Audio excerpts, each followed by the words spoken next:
Hi, this is Keith Weaver with the Top Executive Strategy Podcast, where CEOs, COOs, and business owners share strategies for success. This is 6 questions in 9 minutes because the best strategies are concise business advice.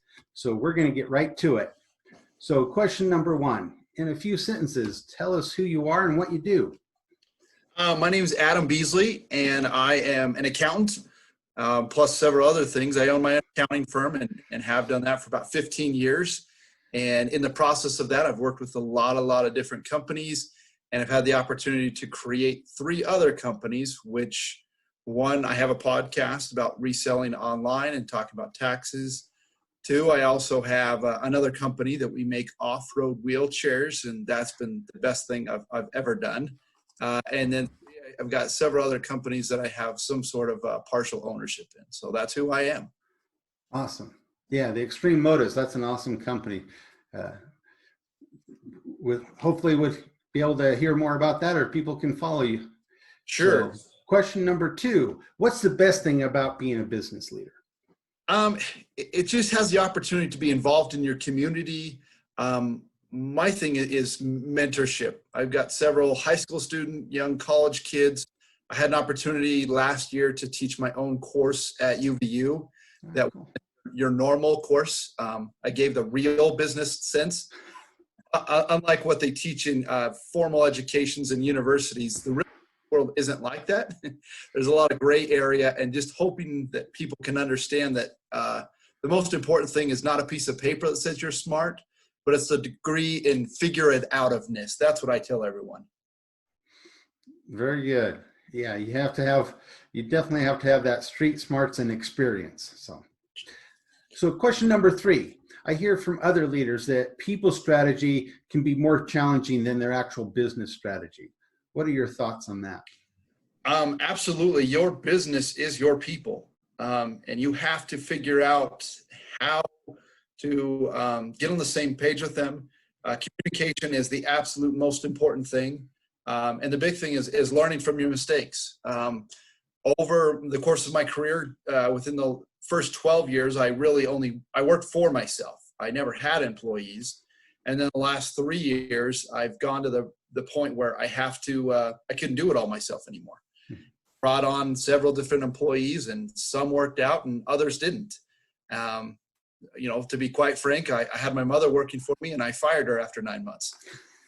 So it's that business strategy. It's that ability to, work on a relationship. And don't get me wrong, we still have a good relationship and it worked out better, but understanding how you can be on the same page with people. That's the most important part. And like you said, it's very different being a solopreneur and then having employees. It's a lot of potential, a lot of growth, but adds more complications, if you will. So yeah, there's only 24 hours in a day, and you can only do so many things. Right. So question number 4, what's the strategy that you would like to share with other business leaders? The willingness to fail. We find more out in our failures than we do in our successes. One of my biggest failures is I purchased a gas station with a partner. And we did it in that handshake form. We took care of different things. And that was the opportunity. That was the point that I knew, unless I had control over the finances.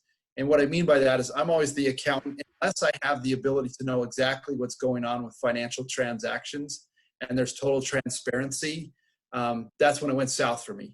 And I lost nearly $35,000 in that transaction. And it was that point, like I tell people, that's my formal MBA. That's what I paid to learn in one swift business moment that you have to do things correctly. And what I mean by that is you have to have an actual format. It has to be written out. And one of the books I really like, it's called Slicing the Pie. As businesses grow, obviously at the beginning of the business, as you're growing as an entrepreneur or startups, you don't know where it's going. What I mean is it could be nothing. It could be hundreds of millions of dollars, but you have to be willing to reevaluate on a regular basis that you can now say, hey, said owners, said other partners, this is where we're at, this is the percentage that you're now going to be getting, and things like that, being able to really communicate with your other partners.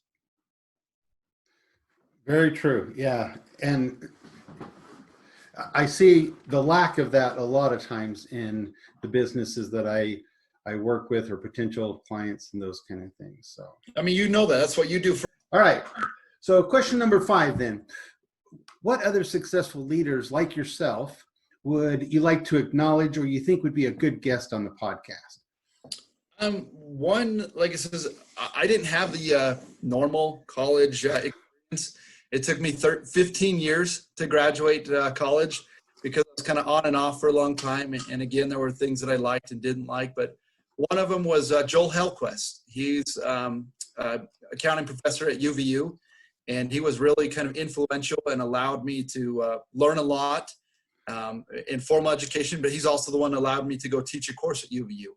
And really helped me better understand of where academia is and where first real life source is. Another one is Mark Seastrand. He also works in the entrepreneur program there at UVU, and he is very, he understands a lot of the know. He worked in Orem City as a city councilman. You have to be able to put on several different hats.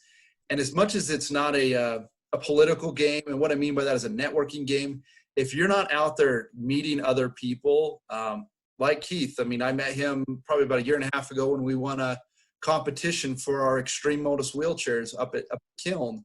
And you have to get out there to learn other people. That's what opens up doors for other opportunities. Right.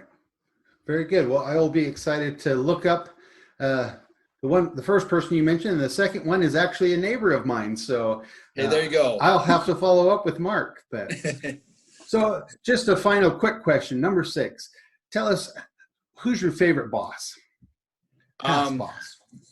You know, the crazy thing is I haven't had a boss since I was 17 years old. I've worked for myself for 21 years.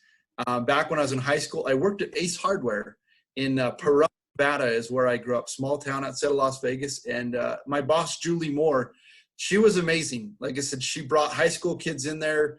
I grew up working. You know, I grew up working. That's all I did. My senior in high school, I worked 40 plus hours, and it gave me a lot of opportunity. But she was really good because she let myself as 17, 18 years old, and I was able to run an entire sporting goods department.